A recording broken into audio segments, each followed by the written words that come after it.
Self, the schools did not see my potential, but I see it, and I will prove them wrong. He revised the rejection. He reimagined it not as proof that he was not capable, but as proof that the school had made a mistake.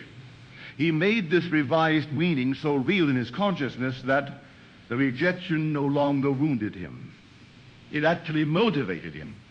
And then he did something unexpected. Instead of applying again the next year, he did something different. He got a job in his field of interest. He did independent research. He published a paper.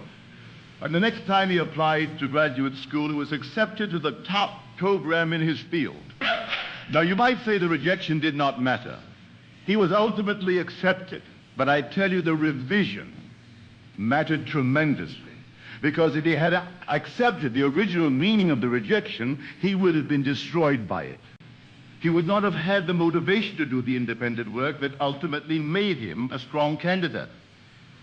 So the revision changed his consciousness. And his changed consciousness changed his choices and his actions.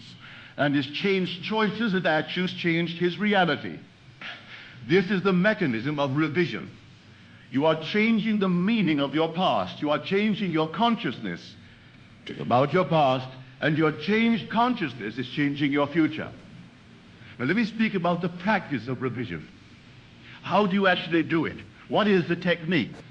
First, you identify an event from your past that has troubled you, that has created a wound, that has shaped your identity in a negative way. This might be a rejection, a failure, a loss, a trauma, a harsh word, a missed opportunity. You identify something that still carries an emotional charge when you think about it. Second, you take time to observe this memory without trying to change it. You notice what the memory contains. You notice what story you have been telling about it. You notice how it makes you feel. You do not judge yourself for having the memory or for the story you have been telling. You simply observe it. Third, you consciously decide what you would prefer the memory to contain. What would be a more nourishing interpretation? What would be a more empowering story? What would be a different outcome that would feel healing?